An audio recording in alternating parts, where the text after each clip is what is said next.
9. Política progressista socialista marxista. Desde sua fundação em 1963, o Institute for Policy Studies, Instituto de Estudos Políticos, operou com base em uma imagem dos Estados Unidos como um Estado de segurança nacional controlado por corporações gananciosas que apoiam um regime militarizado com uma agenda imperialista global. Os Estados Unidos, portanto, são vistos como a maior ameaça à paz mundial e como saqueadores das economias e dos ambientes dos países em desenvolvimento. O Instituto de Estudos Políticos tem realizado extensos ataques de propaganda e desinformação contra o poder dos Estados Unidos e sua rede global de alianças e colaboradores, incluindo comentários direcionados à destruição do consenso público que apoia os gastos com defesa, a OTAN e outras alianças militares, a CIA, o FBI e as agências de inteligência militar. A Heritage Foundation escreve que os fundadores do Instituto esperavam ter um impacto sobre a política governamental e esperavam que esse impacto fosse radical.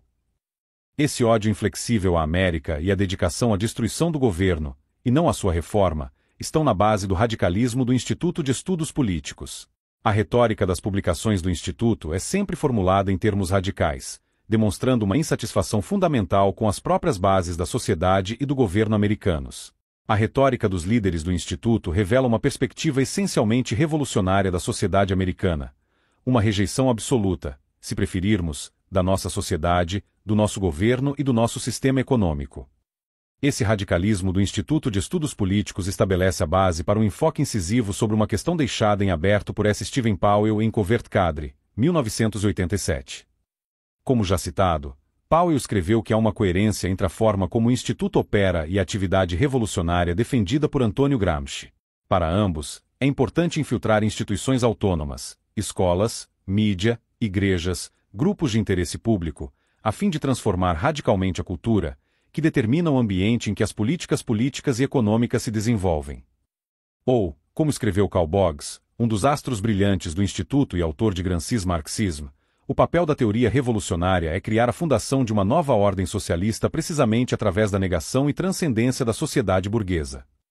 Essa transcendência da sociedade burguesa, explica Boggs, foi a base para a primeira prioridade de Gramsci, a transformação multidimensional da sociedade civil. A chave da fórmula de Gramsci para a revolução centrava-se na ideia de romper o que ele chamava de hegemonia ou controle mental exercido pelos capitalistas dominantes sobre as massas.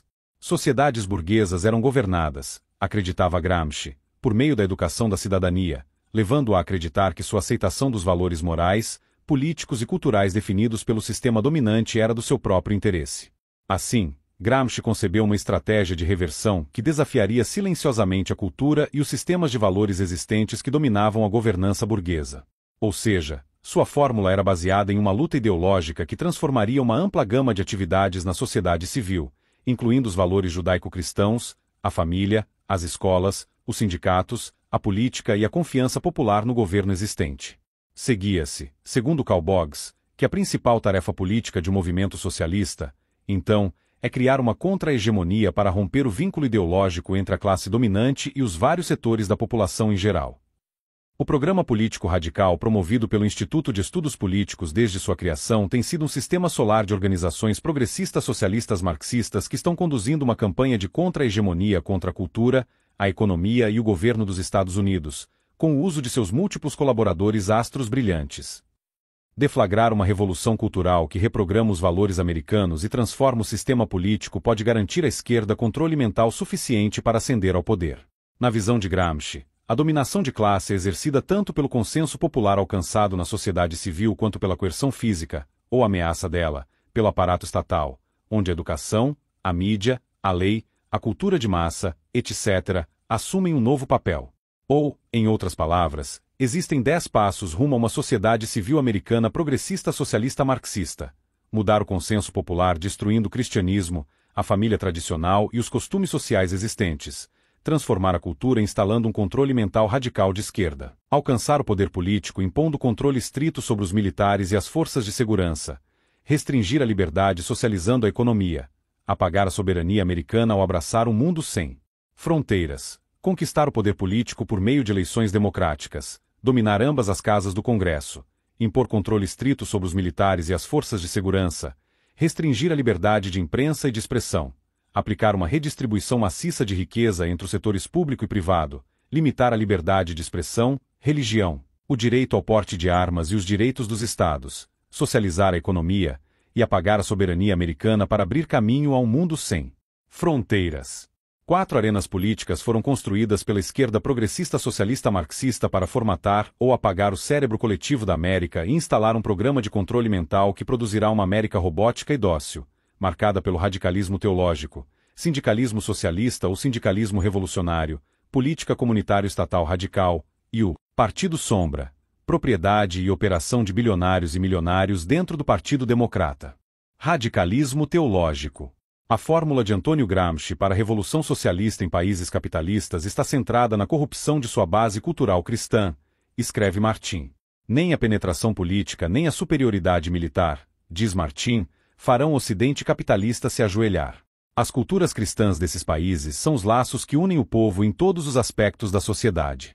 Portanto, aconselha Gramsci a seus seguidores, diz Martin, que se unam aos capitalistas em todos os aspectos da vida, desde sua profissão de metas éticas e religiosas até suas necessidades familiares e todas as questões sociais que afetam suas vidas. Mas havia uma armadilha, explica Malachi Martin. Gramsci advertia seus seguidores a deixar que todo esforço seja exclusivamente do homem para o bem do homem. Certifique-se de que o homem nunca repita o famoso clamor do filósofo alemão Martin Heidegger: sei que só Deus pode nos salvar. Os escritos de Gramsci também refletiam sua sensibilidade à intimidade entre o que se conhece como senso comum e a religião. Assim, Gramsci percebeu que a cultura cristã precisava ser desfeita de forma silenciosa, cuidadosa e ao longo do tempo. A furtividade e a passividade serviriam como princípio-chave da guerra contra a cultura cristã e abririam caminho para o controle mental progressista socialista marxista. O falecido Richard Barnet, cofundador do IPS, procurou explorar a compaixão cristã e a autoridade moral como uma força para a mudança política. Seu foco estava em como o homem, e não Deus, poderia influenciar o mundo perverso criado pelo homem, em particular, a principal fonte do mal, os Estados Unidos. Ao abordar os perigos da corrida armamentista da humanidade e a necessidade de o homem criar uma comunidade mundial de interdependência solidária, Barnet alertou que a humanidade está entrando em um período de oportunidade única e perigo sem precedentes. O trabalho de Barnet com um grupo baseado na fé, World Peace Makers, levou à distribuição de 40 mil cópias de sua escritura sobre os perigos nucleares, a time To Stop, e porque os leitores deveriam se juntar ao movimento antinuclear. Mais tarde, com outras entidades religiosas, os World Peace Makers adotaram o pacto, em nome de Deus, que nós, a humanidade, abolamos as armas nucleares. 4 principais radicais teológicos de base religiosa têm alianças estratégicas de longa data com o Institute for Police Studies. O Conselho Mundial de Igrejas, WCC, promove a unidade cristã como sua missão principal e há muito tempo está envolvido em ativismo global pelo desarmamento. O WCC não é uma igreja, mas uma organização que promove a comunhão entre igrejas e declarações e ações comuns ao redor do mundo, e mantém um escritório de ligação com a ONU em Nova York. O esforço para conter a proliferação de armas é visto pelos membros do Conselho como parte de seu compromisso ecumênico de superar a violência e construir uma cultura de paz. A membresia é composta por cerca de 550 milhões de cristãos representados por cerca de 350 igrejas com pelo menos 25 mil membros, denominações e comunhões, com exceção da Igreja Católica Romana, em 120 países e territórios ao redor do mundo. Entre essas igrejas estão a anglicana, luterana, metodista, ortodoxa, batista, evangélica, presbiteriana, episcopal, moraviana, menonita, pentecostal e várias outras. O Conselho Mundial de Igrejas e a Igreja Católica Romana mantêm uma relação próxima. Um grupo de trabalho conjunto se reúne anualmente. A Igreja Ortodoxa Russa foi infiltrada pela KGB soviética e usou o ecumenismo para promover políticas soviéticas durante a Guerra Fria. Os soviéticos também criaram uma fachada eclesiástica chamada Conferência Cristã pela Paz, que incluía membros da Igreja do Bloco Oriental juntamente com clérigos protestantes do Ocidente que apoiavam os objetivos soviéticos. O oficial da KGB encarregado era Alexei S. Bujelsky. Ele também serviu no comitê executivo do WCC. Quando a Igreja Ortodoxa Russa e as igrejas do Bloco Oriental se juntaram ao WCC em 1961, o Kremlin assumiu o controle do Conselho Mundial. Esses eventos explicam por que grande parte do programa de desarmamento do WCC durante a Guerra Fria foi direcionado contra o Ocidente, enquanto a União Soviética era retratada como uma vítima indefesa da agressão. Em novembro de 1981, o WCC realizou uma audiência internacional sobre armas nucleares em Amsterdã, onde Cora Weiss, então ocupando a presidência do desarmamento na Igreja Riverside, em Nova York, ofereceu algumas recomendações específicas que usariam o WCC como uma frente política de esquerda para arrecadar dinheiro para o movimento pacifista entre fiéis desprevenidos. O Transnational Institute e o WCC fundaram o Transnational Information Exchange, TAI, em 1978. Em meados da década de 1980, o TAI já contava com cerca de 130 afiliados em todo o mundo, da Europa à América Latina e Ásia. Esses parceiros abordavam o que descreveram como um problema das corporações transnacionais. Entre os grupos de ponta do TAI contrários às corporações estavam entidades de pesquisa, organizações de trabalhadores, sindicatos, centros de pesquisa trabalhista, comitês de representantes de fábrica, grupos do terceiro mundo, organizações religiosas e centros locais de planejamento econômico e governamental. Trabalhadores corporativos frequentemente espionavam seus empregadores, fornecendo informações internas a analistas do TAI. Os vínculos do WCC com a Internacional Socialista e a Rede Radical Anticapitalista são refletidos por suas contribuições periódicas ao TAI por meio de sua Comissão Médica Cristã ao Transnational Institute, que frequentemente repassava informações corporativas ao Institute for Police Studies. O Conselho Nacional de Igrejas de Cristo nos Estados Unidos, NCC, fundado em 1950, é uma comunidade de 36 comunhões protestantes, anglicanas e ortodoxas, bem como denominações cristãs negras e históricas. O Conselho representa 45 milhões de membros por meio de suas igrejas afiliadas. A Assembleia Geral, que reúne cerca de 300 representantes, é o órgão de formulação de políticas mais alto do NCC. Um Conselho Executivo menor se reúne várias vezes por ano para agir em nome da Assembleia Geral. Os membros do NCC realizam ações humanitárias em mais de 80 países, incluindo os Estados Unidos. O edifício do NCC em Nova York fica bem em frente à Igreja Riverside e é conectado por um túnel e um emaranhado de passagens subterrâneas. O NCC trabalha com muitas organizações ecumênicas e interreligiosas, incluindo relações de cooperação com a Igreja Católica Romana, comunidades evangélicas e pentecostais e outros corpos cristãos. O foco político tradicional do NCC tem sido colocado sobre a pobreza e a guerra. O NCC dos Estados Unidos adota um duplo padrão, assumindo uma posição que só pode influenciar e resolver dentro de sua própria sociedade. Assim, os Estados Unidos são colocados sob os holofotes como opressores, enquanto outros países recebem um passe livre por ações frequentemente terríveis e assassinas. Na visão do NCC, escrevem Rael Jean e Eric Isaac em The Coercive Utopians, o determinismo social aplica-se apenas aos pobres e às minorias. Aqueles em posição social mais elevada possuem liberdade, responsabilidade, culpabilidade e devem ir para a cadeia. O NCC adotou uma peculiar reinterpretação das vendas de armas dos Estados Unidos, na medida em que não culpa os países árabes e outros com receita de petróleo suficiente para adquiri-las. Em vez disso, o NCC junta-se a seus aliados progressistas, socialistas e marxistas ao culpar os Estados Unidos e as corporações transnacionais por venderem as armas. Em última análise, permanece válida a conclusão de Rael Jean e Eric Isaac, de 2001, o NCC enxerga os Estados Unidos como um opressor, tanto no país quanto no exterior.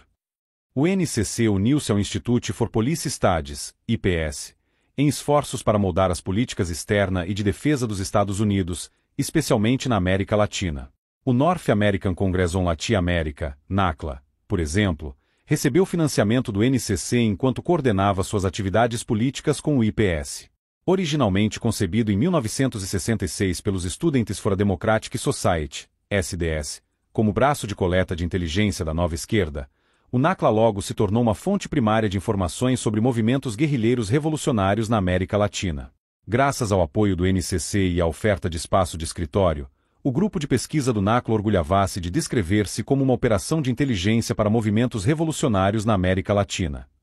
A derrota da Alemanha nazista e do Japão em 1945, combinada com a subsequente ameaça representada pela União Soviética, exigiu novas políticas externas por parte da Igreja Católica Romana. Em geral, os pontífices das 4 décadas seguintes foram guerreiros frios, na medida em que apoiaram os poderes ocidentais contra os comunistas soviéticos sem Deus, embora uma preocupação intensa se refletisse sobre os direitos humanos, a justiça econômica e a ordem internacional.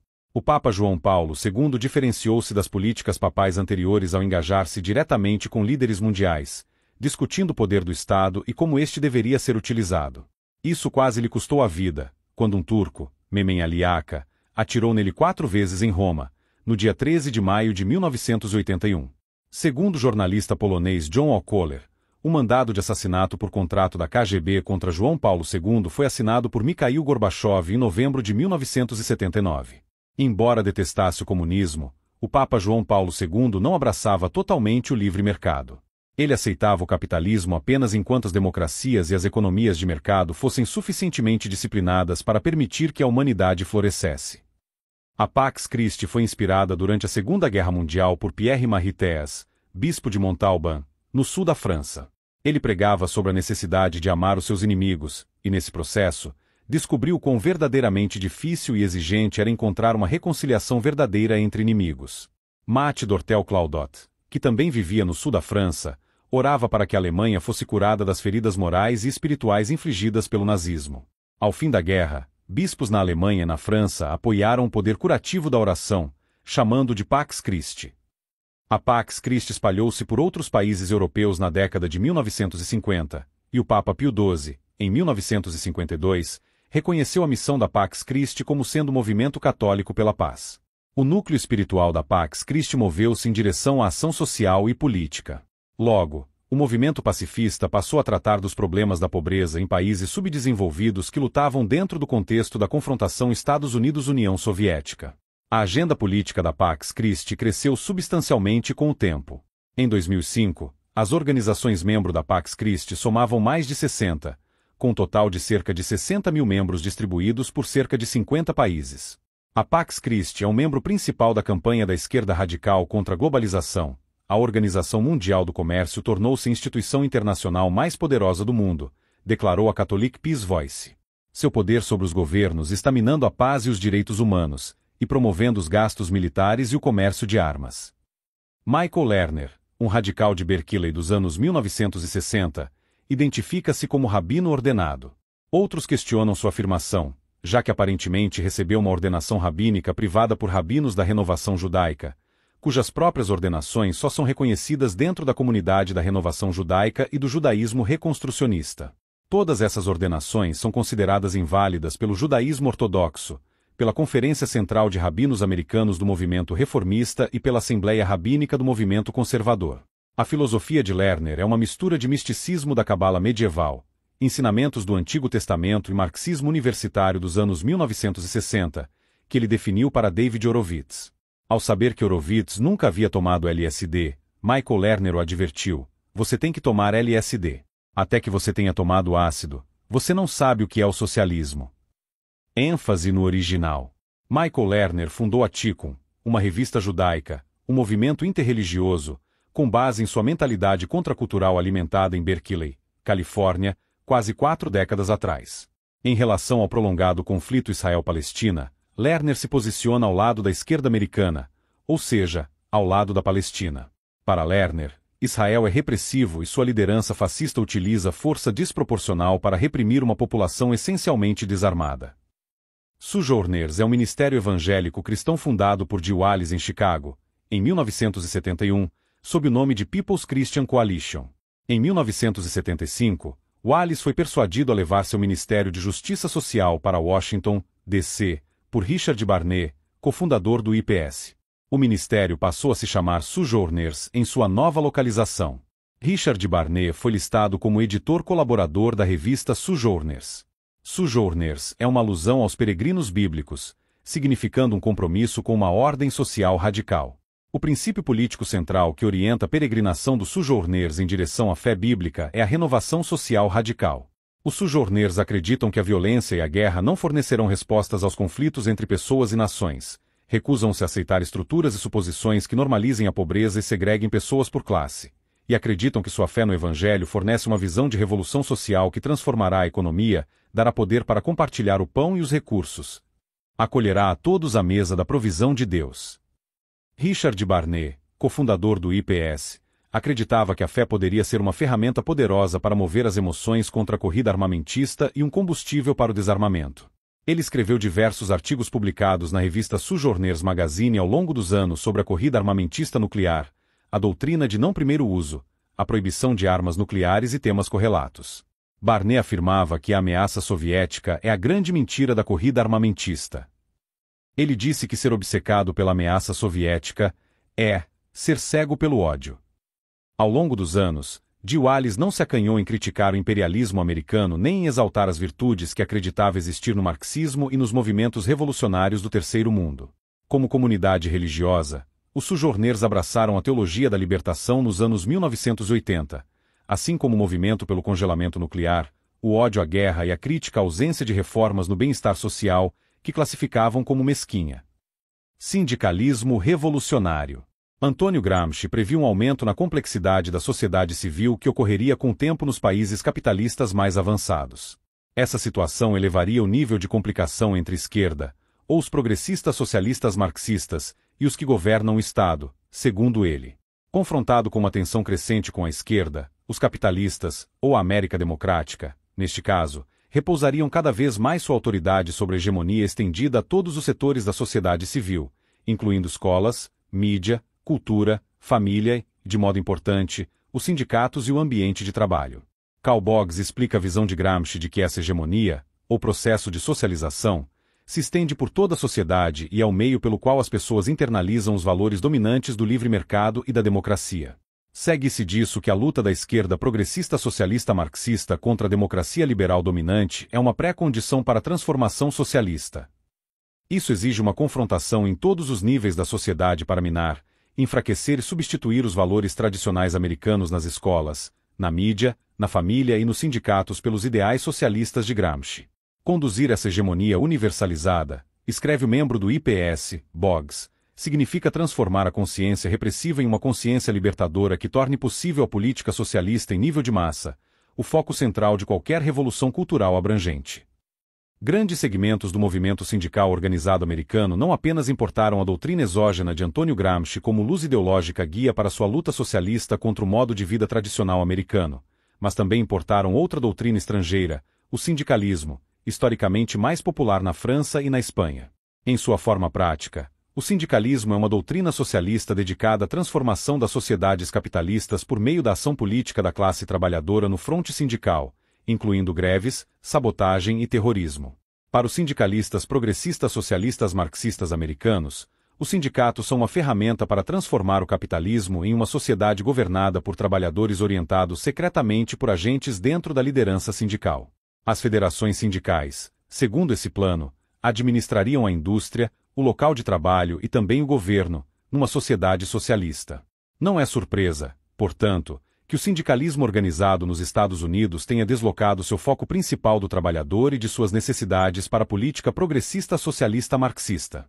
Para a liderança sindical, seus esforços giram em torno de poder, poder para si mesmos, poder social e poder político. 5 sindicatos norte-americanos se destacam em seus esforços para tornar a política socialista possível em nível de massa, aplicando os ideais importados do marxista italiano Antônio Gramsci e do sindicalismo socialista da França e da Espanha. AFL-CIO, Service Employees International Union, SEIU, American Federation of State, County and Municipal Employees, AFSCME, National Education Association, NEA, e American Federation of Teachers, AFT. Desses 5 sindicatos de liderança, apenas os membros da AFL-CIO operam principalmente no setor privado. Os outros 4 estão mais centrados em funcionários públicos, protegendo-se das incertezas do livre mercado.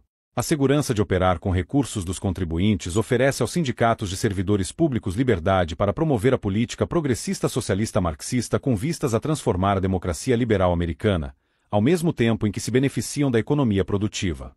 O movimento em direção à fórmula de Gramsci e ao sindicalismo resulta do amadurecimento dos radicais da década de 1960. O falecido Michael Harrington ofereceu liderança intelectual e organizacional a sindicatos e outros elementos da sociedade que mantinham uma aliança com os remanescentes da nova esquerda no Partido Democrata e nos Democratic Socialists of America. Paul Buffy, do SDS, por exemplo, coordenou o apoio estudantil a uma chapa do United Auto Workers e organizou cerca de 2.000 estudantes na região de Chicago em apoio ao sindicato. Buffy, como outros esquerdistas, destacava a maldade da General Motors. Pode-se rastrear membros dos radicais dos anos 1960, do Students for a Democratic Society, e da nova esquerda até posições-chave de liderança em vários sindicatos de trabalhadores e professores. Esses radicais envelhecidos não desistiram de refazer a América. Uma nova política deve incluir um movimento sindical revitalizado, Um movimento que se veja, e que seja visto por outros, como um líder importante do avanço rumo a uma política de esperança e visão, afirma a Declaração de Port Huron de 1962 do Students for a Democratic Society. O papel do trabalho não é menos único ou importante nas necessidades da força política potencial, em seu interesse natural na abolição da exploração, em seu alcance até as bases da sociedade americana. Tudo isso torna o melhor candidato à síntese dos movimentos por direitos civis, paz e reforma econômica. Os revolucionários socialista-marxistas de ontem podem hoje vestir ternos, gravatas e taiers 4 décadas depois, mas esses ideólogos, profundamente imersos na teoria crítica alemã, no marxismo revisionista italiano, Antônio Gramsci, e no sindicalismo da França e da Espanha, não desistiram. Seu poder, nos anos 2000, é o poder político extraído do sindicalismo organizado. A American Federation of Labor and Congress of Industrial Organizations, AFL-CIO, é afiliada a mais de 50 sindicatos que representam cerca de 10 milhões de pessoas. John Sweeney é o presidente da AFL-CIO. Sua trajetória no movimento sindical começou em 1960, quando foi contratado como diretor de contratos de um sindicato local da Service Employees International Union, SEIU, na cidade de Nova York. Desde o início, no cargo mais alto da AFL-CIO, Sweeney não escondeu seu desejo de defender o socialismo democrático ao estilo europeu. Ele também abriu as portas do sindicato ao Partido Comunista dos Estados Unidos. Após a convenção da AFL-CIO de 1996, o falecido líder comunista americano Gus Hall afirmou que a mudança radical tanto na liderança quanto na política é uma mudança muito positiva, até mesmo histórica. Sweeney é membro declarado dos Socialistas Democráticos da América, DSA, principal afiliado americano da Internacional Socialista. Na era Sweeney, as mesmas noções marxistas que caracterizam o DSA passaram a definir os grandes sindicatos, afirma Linda Chaves, ex-funcionária federal da área trabalhista. John Sweeney e outros líderes sindicais tentaram retratar o capitalismo americano como um pesadelo para os trabalhadores, apesar das evidências do mundo real em sentido contrário. O triunvirato da AFL-CIO, além de Sweeney, inclui Richard L. Trunca e Linda Chaves Thompson. Trunca, o segundo no comando do sindicato, ascendeu desde a base como mineiro de carvão no United Mine Workers of America. Chaves Thompson ocupa o cargo de vice-presidente executiva da AFL-CIO e é a terceira na hierarquia. Ela também é membro do Comitê Nacional Democrata, que controla o Partido Democrata. Ascendeu desde a base do Sindicato dos Funcionários Públicos Federais, Estaduais, Condais e Municipais, AFSCME, chegando ao cargo de vice-presidente antes de assumir sua posição atual no triunvirato da AFL-CIO. Ela convidou membros do Partido Comunista a se juntarem à AFL-CIO, ao mesmo tempo em que expurgava anticomunistas de dentro do sindicato. Neta de imigrantes mexicanos e filha de pais meeiros, Chaves Thompson é categórica: queremos defender seu direito como trabalhadores, sejam eles documentados ou não. O alto escalão da AFL-CIO autodenomina-se Nova Voz. Seu foco inflexível nos aspectos socialistas do Partido Democrata só é equiparado por sua ferocidade ao varrer as reivindicações dos 40% dos membros do sindicato que são republicanos para controlar como suas contribuições sindicais são utilizadas em campanhas políticas. John Sweeney, o governante dominante da Nova Voz, conduziu a política de afastamento das necessidades dos membros do sindicato, como salários mais altos e melhores condições de trabalho, para uma agenda política que inclui saúde pública socializada, direitos ao aborto, direitos homossexuais, casamento entre pessoas do mesmo sexo, direitos ao bem-estar social, oposição ao inglês como idioma oficial dos Estados Unidos, anticristianismo e preferências raciais e de gênero no ambiente de trabalho. Outro aspecto da Nova Voz gira em torno do recrutamento e treinamento de centenas de jovens como organizadores e ativistas políticos. Por meio de um programa da AFL-CIO chamado Union Summer, os jovens são doutrinados com retórica de luta de classes, incluindo a ideia de que apenas a classe trabalhadora pode acabar com a opressão capitalista. Esses militantes de rua são então lançados na sociedade como bucha de canhão, desafiando as tradições e a cultura democrática dos Estados Unidos. Rita Buff, organizadora e ativista radical desde o início da década de 1960, ajudou a desenvolver os métodos adotados pelo programa Union Summer da AFL-CIO. Além de ser uma força motriz por trás da extremista Associação de Organizações Comunitárias para a Reforma Agora, a CORN, ela e seu marido, Paul Buff, fundador e ex-secretário nacional do Students for a Democratic Society, criaram em 1973 a Midwest Academy. A academia, até ser suplantada pelo Union Summer da AFL-CIO, funcionou como uma escolinha vermelha para os ativistas da extrema esquerda, ensinando técnicas radicais para vencer disputas locais em comunidades, um foco prescrito por Antônio Gramsci. Um dos graduados da academia, Andrew Stern, é presidente da SEIU. A Midwest Academy preparou um manual de 425 páginas, Organizing for Social Change, amplamente utilizado por ativistas radicais como livro-texto para ação direta. John Sweeney e o reverendo Jesse Jackson encorajaram seus apoiadores a lerem e seguirem suas táticas e demais orientações para o ativismo bem-sucedido. A Service Employees International Union, SEIU, conta com quase 2 milhões de membros nos Estados Unidos, Canadá e Porto Rico. É o maior e mais rapidamente crescente sindicato da América do Norte.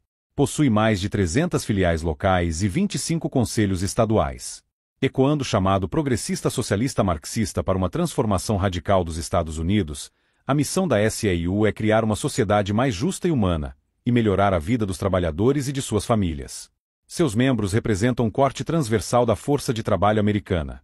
Trabalhadores de cuidados de longa duração, 500 mil, serviços públicos, 850 mil funcionários governamentais, trabalhadores de escolas públicas, motoristas de ônibus e cuidadores, serviços de propriedades, 225 mil trabalhadores que limpam, mantêm e protegem prédios comerciais e residenciais, e funcionários hospitalares, 900 mil, dos quais 40 mil são médicos e 110 mil são enfermeiros. O ex-radical da nova esquerda Andrew Stern disse aos seus membros, logo no início de sua gestão, que esperava que cada líder, em todos os níveis, dedicasse 5 dias úteis neste ano à ação política. Como consequência dessa ordem, Stern ocupa um assento no chamado Partido Democrata das Sombras, que está tomando o controle dos liberais legítimos do partido em nome do movimento progressista socialista marxista. Uma preocupação especial de Andrew Stern é o que ele vê como o fim iminente do seguro-saúde baseado no empregador e dos planos de aposentadoria com benefício definido. Presumivelmente, as soluções para esses problemas consistem em transferir os custos para os contribuintes. A lista de desejos políticos de Stern também inclui segurança no emprego, escolas melhores, energia acessível, fim do aquecimento global e menor impacto ambiental do crescimento populacional mundial. Um dos itens da agenda da SEIU é conquistar anistia total para os imigrantes ilegais, escreve William R. Hawkins, para abrir caminho à sua captação como eleitores de esquerda. Traduzindo essa perspectiva nos termos da fórmula gramsciana de transformação cultural, trata-se de dizer que a imigração ilegal está sendo usada como uma ferramenta progressista socialista marxista para transformar a sociedade e as tradições americanas de modo a favorecer a ascensão da esquerda radical ao poder. Essa visão já era suspeitada há algum tempo, mas Hawkins ajuda a reunir todas as peças do quebra-cabeça em um retrato contundente do que os americanos podem esperar. Aqueles que desejam transformar radicalmente os Estados Unidos precisam criar um novo proletariado, que seja tão alienado da sociedade americana em termos de classe, etnia e cultura quanto os intelectuais de esquerda são alienados em termos ideológicos. Atrair mais imigrantes ilegais para o país é a estratégia para formar tal movimento. Em um eleitorado dividido de forma equilibrada, o influxo de milhões de eleitores nascidos no exterior, tendencialmente inclinados à esquerda política, pode ser decisivo. Assim, por trás da sindicalização de mais faxineiros, ajudantes de cozinha e trabalhadores informais, esconde-se um projeto muito mais ambicioso: importar uma revolução. ênfase adicionada. A Federação Americana de Empregados Estaduais, Municipais e de Condados, AFSCME, representa mais de 1,4 milhão de trabalhadores do setor público, desde prestadores de cuidados infantis até agentes penitenciários. É o segundo maior sindicato de funcionários públicos. Liderado por seu presidente-geral James Ente e pelo secretário-tesoureiro William Luce, o sindicato está confortavelmente alinhado ao Partido Democrata. Seu alcance político se estende por meio de 3.500 sindicatos locais em 46 estados, no Distrito de Colômbia e em Porto Rico. Essas entidades periféricas estão no fim de canais de financiamento destinados a sustentar as candidaturas democratas em relação a temas importantes para os servidores públicos. Linda Chaves escreveu em seu livro revelador Betrayal, How Union Bosses Shake Down Their Members in the Corrupt American Politics. Infelizmente, é isso que acontece no mundo do sindicalismo moderno. O Sindicato dos Servidores Públicos coloca seu próprio poder acima de tudo, o bem público, a saúde e a segurança da comunidade, até mesmo o bem-estar de seus próprios membros. Há quase 50 anos, o grande sindicalismo abandonou a ideia de cuidar principalmente dos interesses de seus membros em favor da expansão de seu próprio poder político. Foi nesse momento que a filiação aos sindicatos do setor privado começou a declinar, e os líderes sindicais de repente passaram a enxergar os sindicatos de funcionários públicos como uma via de expansão. A AFSCME realizou um Fórum Presidencial Democrata em Las Vegas, em junho de 2007. Mais de 2.000 líderes e membros do sindicato participaram do encontro. Os candidatos democratas à presidência foram todos convocados pelos guardiões da vasta árvore do dinheiro da AFSCME. Se o sindicato gastasse alguns milhões de dólares a menos com políticos, poderia aumentar o salário líquido de seus membros reduzindo a taxa sindical. Mas, como a verdadeira questão é o poder político que envaidece a elite sindical, tanto os trabalhadores quanto os contribuintes arcam com o custo das contribuições para os candidatos do Partido Democrata. Para ampliar suas chances de sucesso, a AFSCME oferece aos seus membros treinamentos do tipo como fazer, como desenvolver apoio para lobbying, como convencer autoridades eleitas através do lobbying e como fazer a mensagem chegar à mídia. Nenhuma dessas práticas de prostituição política é surpreendente. A AFSCME há muito é um ator da política progressista socialista marxista. Foi um dos primeiros apoiadores do maior semanário socialista independente do país, Indie Times, uma publicação dos anos 1980 ligada ao Institute for Police Studies, hoje publicada de forma independente. A AFSCME promoveu o Indie Times entre seus membros como parte de sua agenda de estreitar os laços entre os líderes sindicais e o Partido Democrata. Gerald M. Seente tem sido uma influência de longa data nos altos escalões da AFSCME. Foi eleito presidente em 1981 e novamente em 2004. Nesse intervalo, M. Seente foi vice-presidente da AFL-CIO e um dos principais líderes do programa político da entidade. É cofundador e presidente do Conselho do Economic Policy Institute, com sede em Washington, D.C. Outro cofundador é Roger Hickey, que, junto com Robert Borosagi, é cofundador da Campaign for America's Future. No final de 2003, em preparação para a reeleição do presidente George W. Bush em 2004, M. Seente declarou que a AFSCME vai mobilizar a maior e mais agressiva campanha de base que esta nação já viu. Brenda Stockelli, outra dirigente da AFSCME, explicou de forma mais franca a participação política do sindicato. A primeira coisa que temos que fazer é lembrar que estamos lutando pelo socialismo. A National Education Association, NEA, e a American Federation of Teachers, AFT, ocupam um papel central na aplicação progressista socialista marxista da fórmula de Gramsci para a transformação cultural da América. Para Gramsci, a penetração no sistema educacional e o enfraquecimento da compreensão dos estudantes sobre as normas culturais e sociais tradicionais eram especialmente importantes. S. Steven Powell relatou em seu livro Covert Cadre, no final dos anos 1980, que o Institute for Police Studies mantinha relações estreitas com a National Education Association. A NEA se apresenta como comprometida com o avanço da causa da educação pública.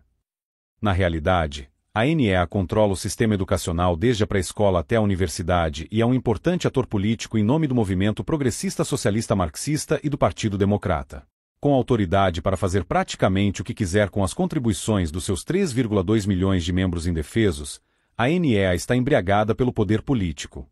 Seus afiliados estão presentes em todos os estados, em cerca de 14 mil comunidades, o que permite à NEA controlar escolas públicas, contribuintes, pais, famílias, comunidades e outros envolvidos na educação pública de qualidade em todo o país.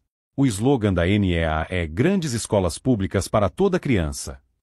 Mas esse adesivo de relações públicas não compensa o fato de que a NEA, como outros sindicatos orientados pelo progressismo socialismo marxismo, habitualmente vê os empregadores como inimigos e não como parceiros.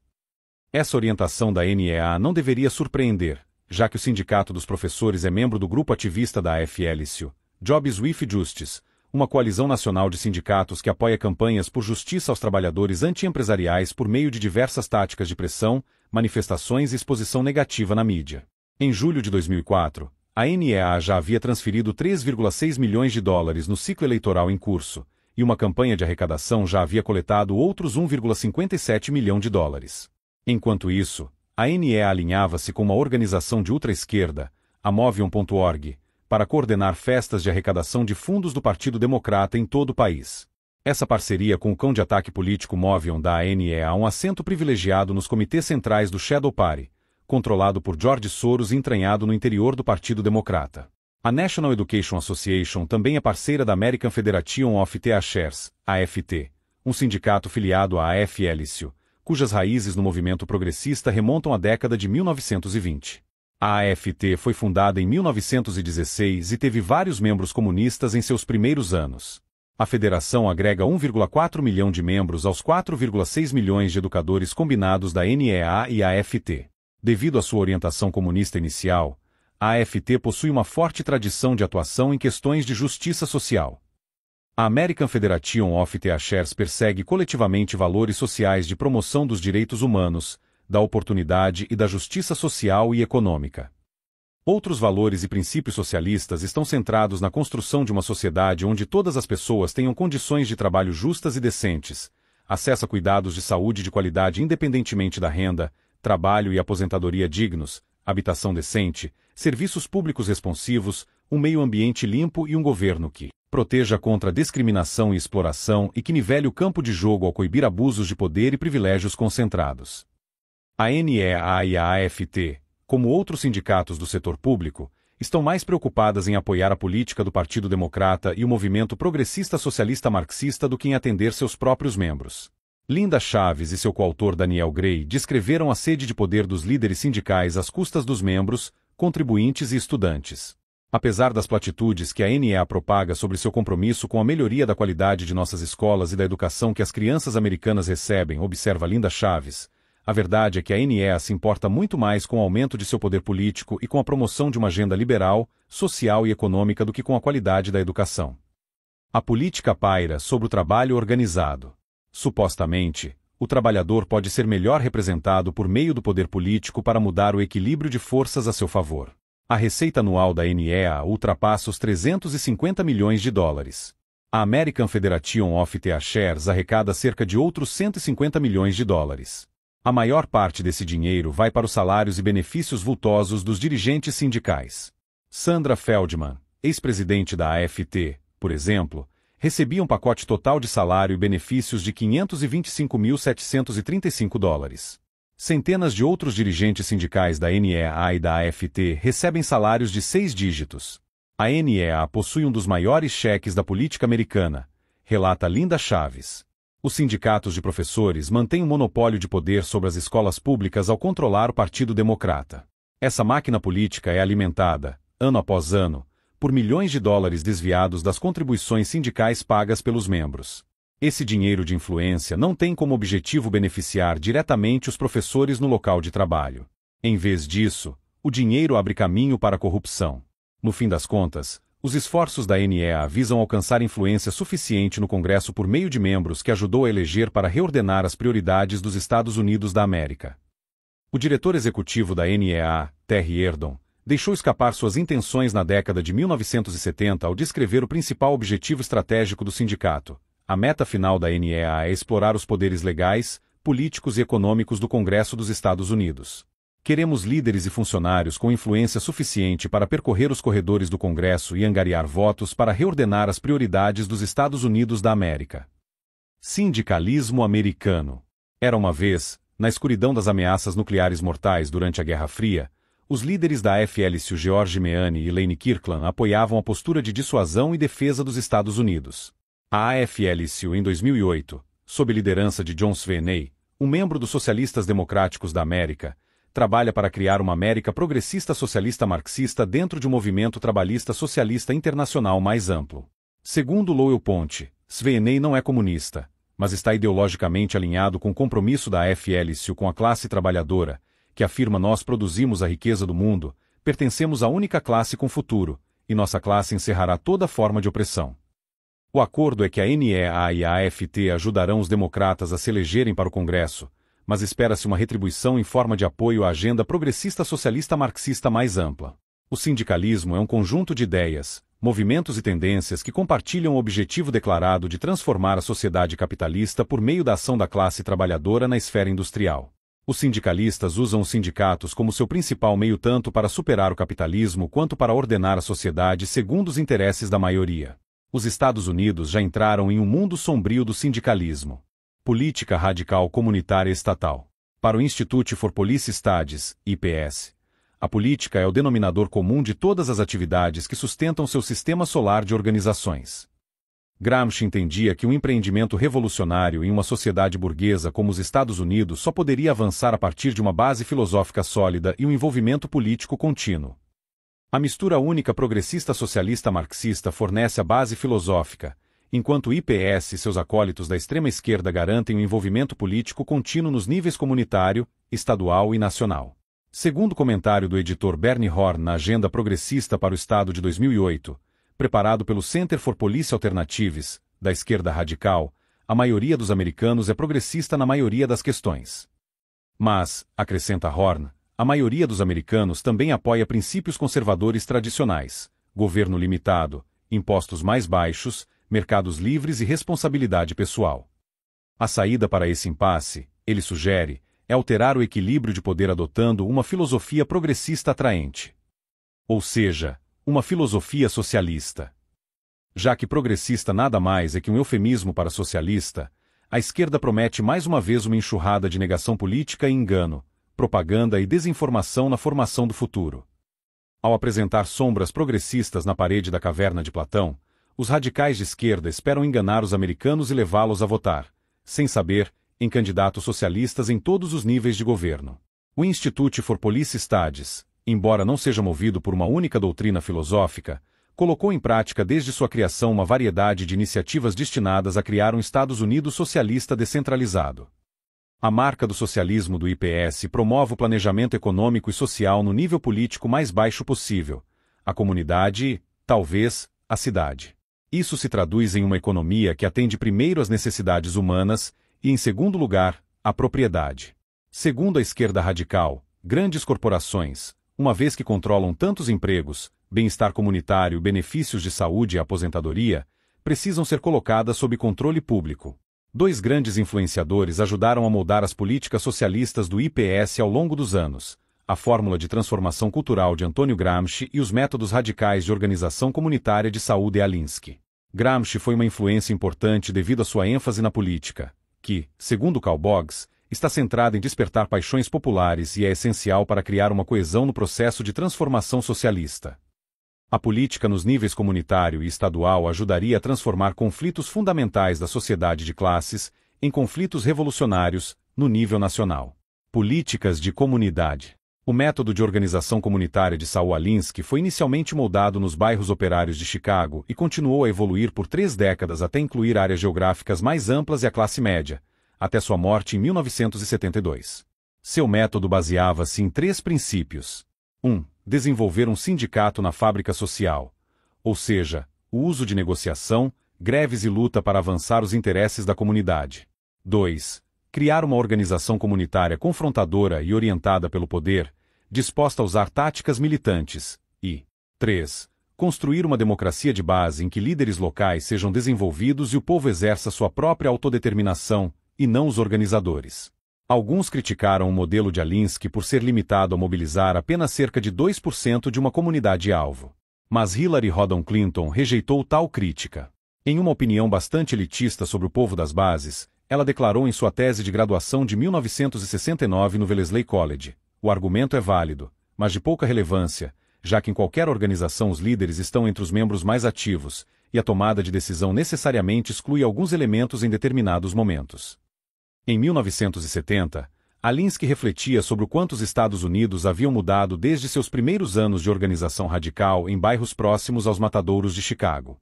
Como cerca de 80% dos americanos eram classe média, ele dizia: é aí que está o poder. Para mobilizar a classe média em favor dos pobres, Alinsky afirmava que eram necessários organizadores treinados, diferentes dos do passado.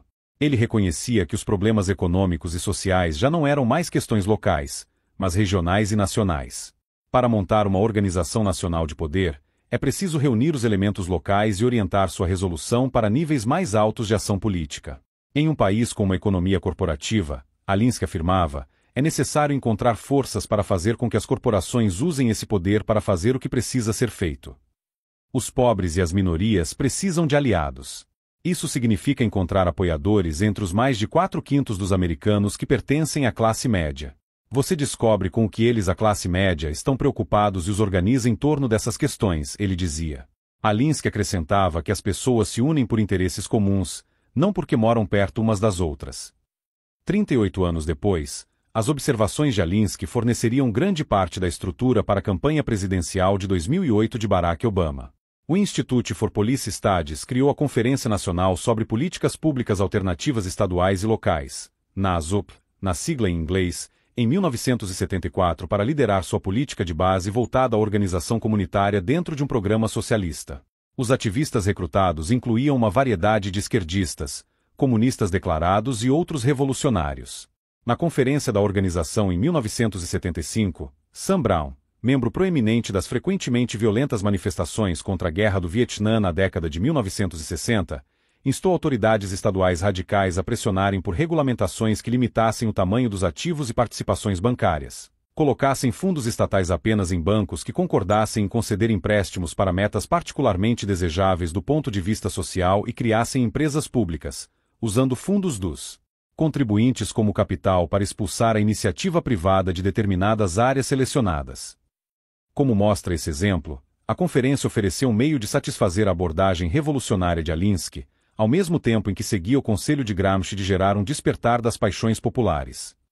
Derek Shearer explicou em uma conferência da NASUP copatrocinada por Ralph Nader em setembro de 1981 que o título de seu livro recém-lançado, Democracia Econômica, foi escolhido para esconder o fato de que ativistas locais tomariam o controle do governo municipal a fim de usar o poder da cidade para controlar a riqueza da cidade.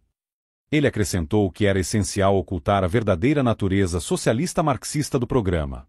Particularmente gosto da expressão democracia econômica, porque alguns dos meus amigos se referem a ela como grande eufemismo. E, embora não possamos usar a palavra com esse socialismo com muita eficácia na política americana, descobrimos que, dentro da maior tradição da publicidade americana, a expressão democracia econômica vende. Você pode levá-la de porta em porta como escovas Fuller e as portas não serão fechadas na sua cara. Aparentemente, democracia econômica teve uma vida útil mais curta do que Shearer havia previsto, pois, dentro de alguns anos, a expressão da Frente Popular de Stalin dos anos 1930, progressista, foi reabilitada e se tornou a nova palavra-código para socialismo. Ela é frequentemente vendida como significando progresso geral, sem dizer aos americanos que se trata de uma marionete projetada na parede da caverna de Platão. Em 1984, os membros do IPS Garo Alperovitz e Jeff Fawkes publicaram Rebuilding America, um plano para a nova economia socialista. A questão central abordada foi: que tipo de políticas econômicas atendem às necessidades da nova era econômica, enquanto reforçam certos valores, especialmente comunidade e justiça, essenciais para sustentar o tipo de políticas econômicas que precisamos.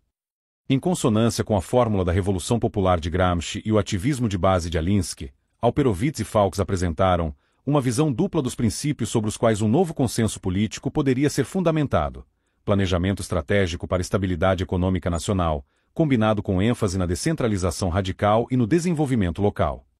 Para os autores, as diferenças entre liberais e conservadores residem menos em sua visão sobre o tamanho apropriado do governo do que em quem o governo serve.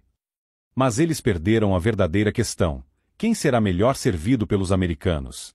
Pelo planejamento centralizado semelhante à receita da antiga União Soviética para o desastre econômico, ou por uma vida dinâmica de empreendedores que desfrutam da liberdade e onde a livre iniciativa próspera? S. Steven Powell escreve em Covert Cadre, em Política Econômica, o IPS lançou uma campanha multinível para fomentar o socialismo nos Estados Unidos, liderada por Lee Webb, Garo Alperovitz, Derek Shearer e Chester Artman. Como o socialismo é algo anátema para os americanos, a campanha fala, em vez disso, de democracia econômica, estágio na revolução do IPS. 20 anos depois, Garo Alperovitz se manifestou novamente. Ele apresentou novos números, mas as mesmas soluções velhas e batidas para garantir que a riqueza beneficie diretamente a grande maioria. O professor Alperovitz e seus amigos próximos no IPS e na Fundação Samuel Rubin simplesmente não entendem. Reestruturar a economia americana de um sistema aberto e dinâmico de livre iniciativa, temperado pela lei, para um sistema fechado, de planejamento central e propriedade pública, levará a uma opressão sufocante que empobrecerá todos os americanos. O grande sistema progressivo socialista marxista da esquerda radical foi testado na União Soviética e acabou levando o país à falência e arruinando a vida das pessoas comuns. Como David Horowitz é citado no anagrama deste livro, o socialismo torna os homens pobres além dos seus piores sonhos. Vários grupos da esquerda radical dedicam-se a levar a mensagem progressivo socialista marxista para preparar os americanos para a governança socialista. Uma das organizações radicais mais importantes dedicadas a propagar o socialismo para os americanos em nível comunitário e municipal é a Associação de Organizações Comunitárias para a Reforma Agora, ACORN, que mantém relações estreitas com o movimento sindical. A ACORN foi fundada por Wade Hatch, que organizou resistência contra o recrutamento para o serviço militar para o Students for a Democratic Society na década de 1960.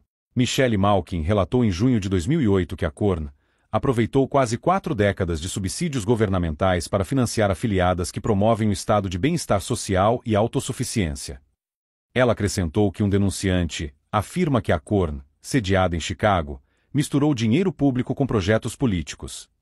Membros da Korn frequentemente intimidaram violentamente assistentes sociais ao perseguirem seu mandato em nome das pessoas de baixa renda e da classe trabalhadora.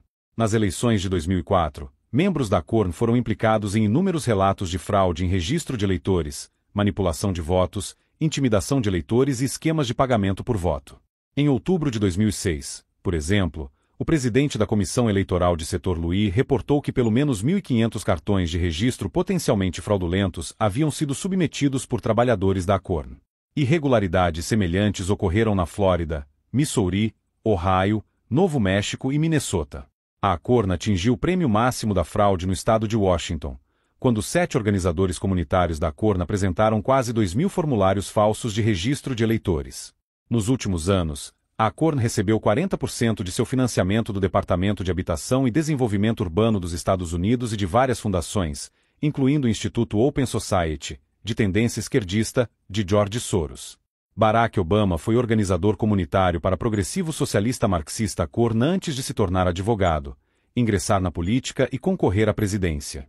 O projeto Cidades para o Progresso é um dos 15 grandes projetos do Institute for Police Studies. Uma iniciativa para levar a mensagem progressivo socialista marxista aos governos locais em todo o país, este programa do IPS oferece um kit de ferramentas, Big Box E4, Walmart, para uso no combate a grandes lojas que deslocam pequenos comércios locais, um guia prático para aprovar uma resolução em governos locais, exemplos de resoluções contra a guerra no Irã e para a volta das tropas, folhetos de propaganda com dados selecionados sobre educação, saúde nacional e pobreza, e, um dos favoritos de Cora Weiss, um pacote informativo das Nações Unidas sobre cortar a pobreza pela metade até 2015. Fundado em 1968, o Centro para a Mudança Comunitária segue os programas de agitação de base e treinamento para a mudança social de Saul Alinsky para preparar ativistas a liderar campanhas políticas da esquerda, promover o aumento de fundos para programas sociais e chamar atenção para grandes questões nacionais relativas à pobreza. Deepak Bhargava, que ocupou vários cargos na Korn, é o presidente. Entre os membros do conselho do centro estão Heather Buff, cofundadora e presidente da Radical Midwest Academy e associada próxima da Korn, e Paul Buff, marido de Heather, fundador e ex-secretário nacional do Students for a Democratic Society. Social Policy é uma revista trimestral publicada pelo American Institute for Social Justice e pelo Korn Institute. Ela oferece aos seus leitores ativistas sociais radicais insights sobre o que deve ser feito para garantir mudanças estruturais básicas na sociedade americana. Isso se traduz em estratégias para a reconstrução radical das instituições americanas. Wade Hatt, presidente da Korn, é editor-chefe. Outro grupo ativista da esquerda radical é a Planners Network, que oferece ferramentas de planejamento para resolver as grandes desigualdades de riqueza e poder em nossa sociedade. Essas ferramentas de alocação de recursos são consideradas necessárias porque o mercado privado provou ser incapaz de fazê-lo. Chester Artman, ex-fellow do IPS, atua como presidente do Comitê Consultivo da Rede. Artman é um defensor de longa data da mudança socialista, não da reforma. Em 1978, Artman propôs, em uma análise de prioridades orçamentárias do IPS elaborada para 56 membros do Congresso, substituir o setor imobiliário privado do país por um programa massivo de habitação pública. Ele estimou que pelo menos 150 bilhões de dólares teriam que ser adicionados ao déficit orçamentário e que isso minaria ainda mais o sistema econômico existente. Isso, disse ele, desencadearia uma queda nos investimentos, levantando as questões mais amplas de empresa pública, planejamento econômico e controle da economia que inevitavelmente teriam que ser enfrentadas. Fundada em 1954, a New World Foundation concede bolsas para movimentos radicais progressivos socialistas marxistas. Entre seus beneficiários mais notórios estão a Peace Action Network, Cora Weiss, o Center for Constitutional Rights, Peter Weiss, a National Lawyers Guild, Robert Borosage, o Nation Institute, amigo do IPS, a American Civil Liberties Union Foundation, amiga do IPS, e diversas organizações sindicais, de defesa legal e de ação comunitária. Hillary Clinton presidiu a fundação de 1982 a 1988, Durante seu mandato, as bolsas foram entregues à National Lawyers Guild, uma frente comunista designada pelo Congresso, aos comitês in solidarity with the people of El Salvador, insurgentes revolucionários comunistas, e à Grassroots International, ligações com a Organização para a Libertação da Palestina. Esses atores selecionados da política comunitária progressivo-socialista marxista são indicativos da ampla gama de organizações e indivíduos empenhados em fazer tudo o que podem para transformar a cultura americana como um primeiro passo para transformar os sistemas político e econômico dos Estados Unidos. São os guerrilheiros do controle mental de Gramsci, utilizando todos os truques de propaganda e desinformação para transformar as comunidades americanas, convencendo a classe média de que suas vidas e meios de subsistência estão sendo colocados em risco por gigantes corporativos e um governo federal que serve primeiro à propriedade e depois às pessoas. Por meio de engano e dissimulação incessantes, esses guerrilheiros comunitários estão ligados a outros insurgentes do controle mental nas legislaturas estaduais e no governo federal. Seus objetivos permanecem inalterados: transformar a cultura americana em algo consistente com as metas de controle mental do movimento progressivo socialista marxista, converter a economia dos Estados Unidos para propriedade e controle públicos e eliminar a soberania dos Estados Unidos para facilitar uma reforma das Nações Unidas rumo a um mundo sem fronteiras sob governança socialista. Política radical do Estado. Progressistas socialistas marxistas consideram as legislaturas estaduais como um campo de testes para os debates políticos mais recentes e afirmam que os legisladores são agora a vanguarda do movimento progressista. Em certo sentido, os legisladores estaduais servem como uma ponte entre os americanos da classe média e as questões que afetam suas vidas no nível comunitário e na arena política nacional. As legislaturas estaduais aprovam muito mais leis do que o Congresso dos Estados Unidos e muitas de suas ações afetam diretamente as vidas e meios de subsistência da classe média, o centro de poder da América, como Saul Alinsky se referiu ao povo americano há mais de 3 décadas. O Center for Policy Alternatives serve como centro de apoio e fábrica de ideias da esquerda radical para os legisladores estaduais. O centro oferece liderança e treinamento em importantes questões progressivos socialistas marxistas, incluindo aquelas que promovem a transformação cultural em preparação para a governança socialista. Um verdadeiro supermercado de ideias radicais, o centro também serve como local onde legisladores estaduais podem participar de programas de liderança, obter ajuda para aprimorar suas habilidades e reunir informações sobre questões específicas progressivos socialistas marxistas. O Center for Policy Alternatives também disponibiliza sua exclusiva State Action Network para legisladores progressistas, promovendo um meio de troca entre parlamentares dos 50 estados. Os Leadership Circles do centro reúnem legisladores para compartilhar informações e estratégias de estado para estado. Mais de 200 grandes vitórias foram conquistadas por legisladores estaduais progressivos socialistas marxistas em 2007. Tim McFarlane, diretor executivo do Center for Policy Alternatives, sustenta que os legisladores estaduais estão agora na linha de frente do movimento progressista, aprovando as medidas mais abrangentes e visionárias da nação. O Partido das Sombras. Operando a partir do triplo impacto da teoria crítica da Escola de Frankfurt, marxista, do marxismo revisionista de Antônio Gramsci sobre a transformação cultural como pré-condição para alcançar o poder político, e do radicalismo da nova esquerda com seu foco contínuo na política dos bairros, das legislaturas estaduais e do poder político sindical no nível nacional, o IPS criou uma infraestrutura, ou um sistema solar de organizações, que promete trazer a governança socialista à América. Por mais de 4 décadas, o Institute for Policy Studies tem aplicado ferramentas de modelagem da imagem baseadas na negação e engano, propaganda e desinformação, lançando sombras na parede da caverna de Platão. Esses esforços de controle mental foram projetados para criar uma falsa realidade para o povo americano. Bombardeados incessantemente por truques de propaganda, imagens falsas e negação da verdade, muitos americanos, cegados pela luz do sol fora da caverna de Platão, compreensivelmente veem apenas as imagens negativas fabricadas da cultura tradicional, das normas sociais e das verdades históricas manipuladas que lhes foram alimentadas com tanto cuidado pelos progressistas socialistas marxistas. O enredo principal por trás da produção teatral do IPS, lançando sombras nas paredes da caverna de Platão, foi finalmente revelado na discussão de Karl Boggs sobre o marxismo de Gramsci, a luta ideológico-cultural e a ação política, como parte de uma estratégia política de longo prazo, uma revolução cultural profunda que visa transformar todas as dimensões da vida cotidiana e estabelecer os alicerces sociopsicológicos do socialismo antes que a questão do poder estatal seja resolvida. As tramas e conspirações já estavam sendo articuladas pela esquerda radical, enquanto esta aproveitava seu galinheiro de bilionários e milionários, que botavam ovos de ouro para usar na criação de um movimento eficaz para a eleição presidencial de 2008.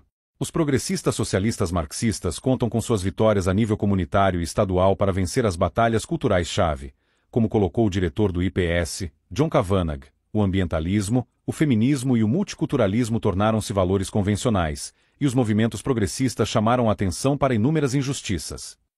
Kavanagh gaba-se de que o IPS tem sido um convocador de progressistas por anos e que ele fortalece os movimentos sociais com pesquisas independentes, pensamento visionário e conexões com as bases, acadêmicos e autoridades eleitas. A questão em aberto é se isso será suficiente para levá-los ao poder e assim socializar e marxizar a América.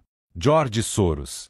Disse que George Soros é o 38º homem mais rico do mundo, possuindo cerca de 7 bilhões de dólares em patrimônio líquido, 11 bilhões em investimentos, e suas fundações distribuem mais de 400 milhões de dólares por ano para uma variedade de causas que vão desde a eutanásia e aborto até a legalização de drogas recreativas e a construção do poder político de esquerda.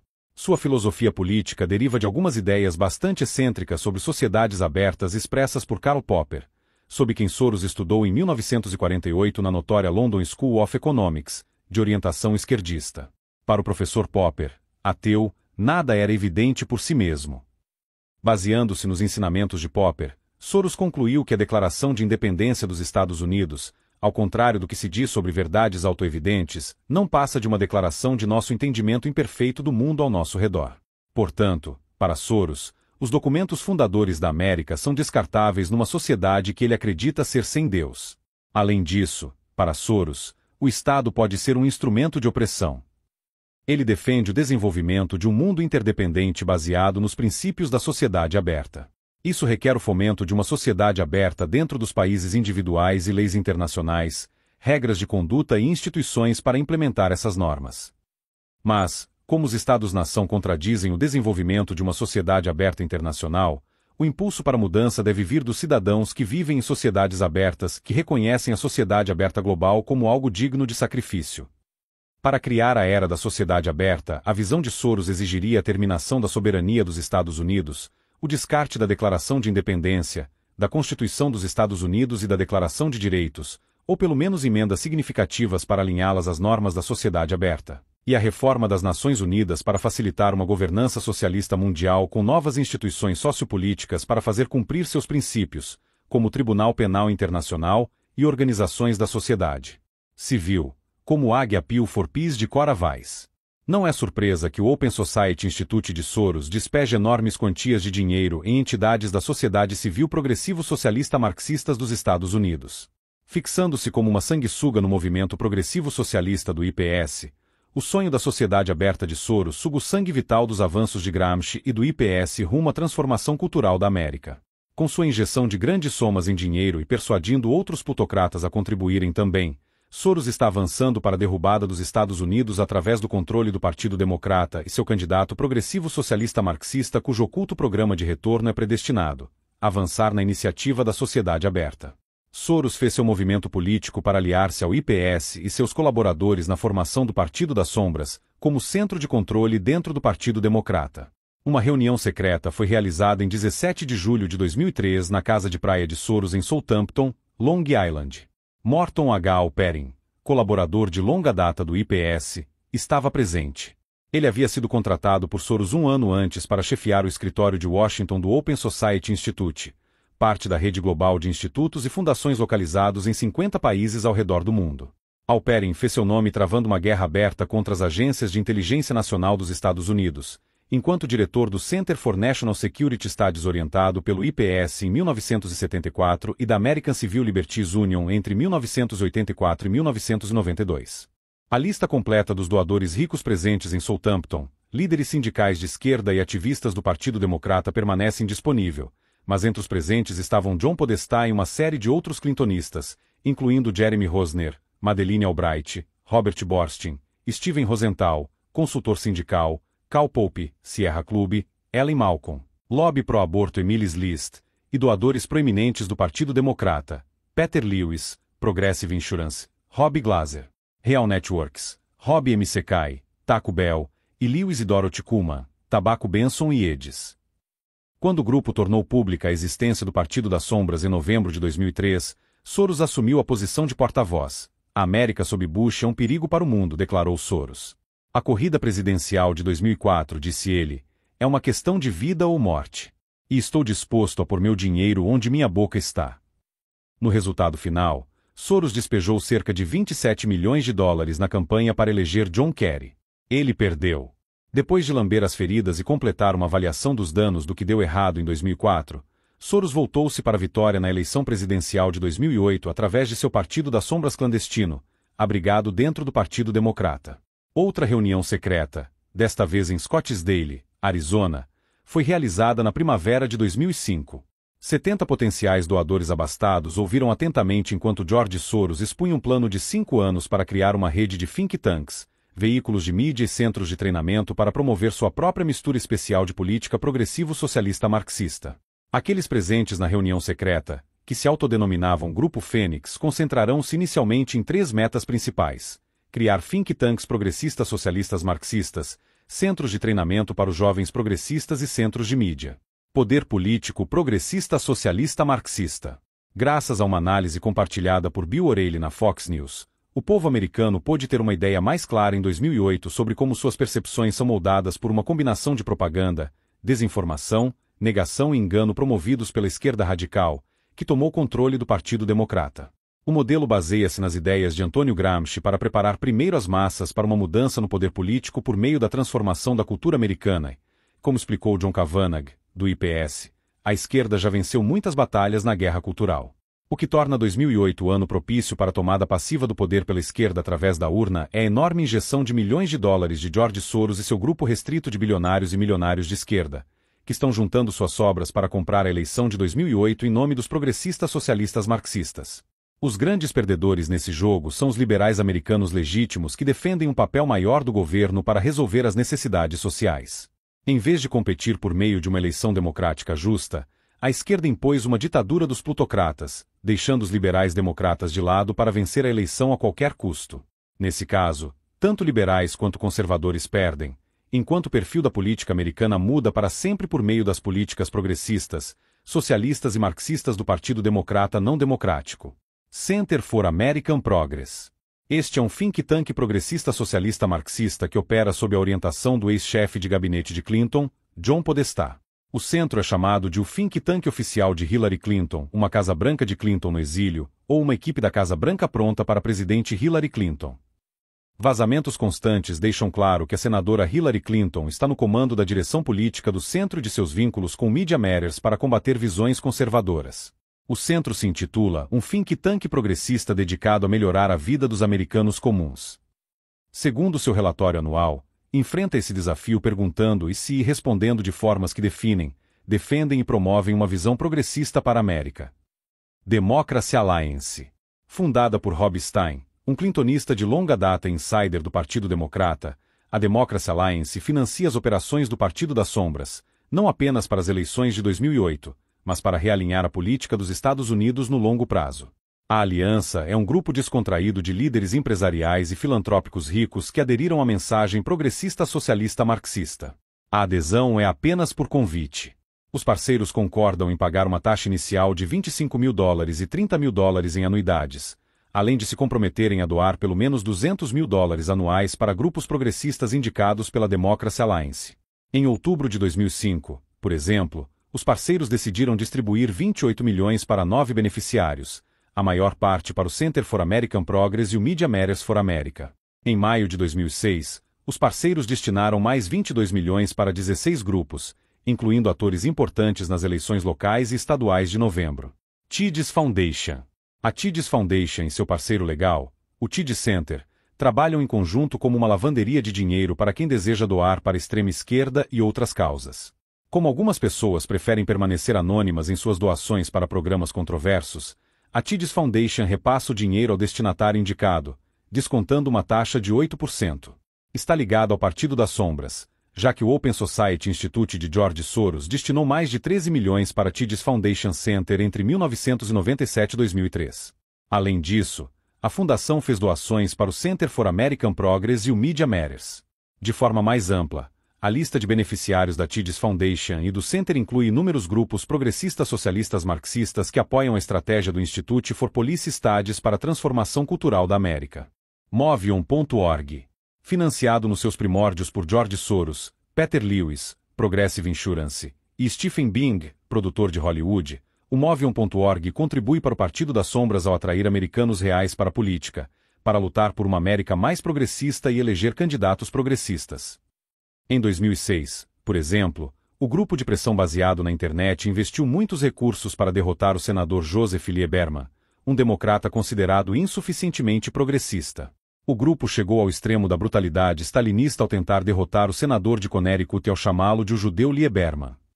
Em 2007, o Movion.org recebeu críticas pesadas por seu anúncio no New York Times que zombava do general David Petraeus com a frase General Betraeus, General, nos traia. A principal contribuição do Movion.org para o Partido das Sombras é sua capacidade de engajar um número crescente de jovens ativistas da internet no processo político progressista socialista marxista, que contribuem financeiramente para causas políticas e comparecem em massa a protestos. São verdadeiros baderneiros virtuais que atacam alvos designados como ódio e exercem forte pressão política para esmagar todos que estiverem em seu caminho. Media Matters for America.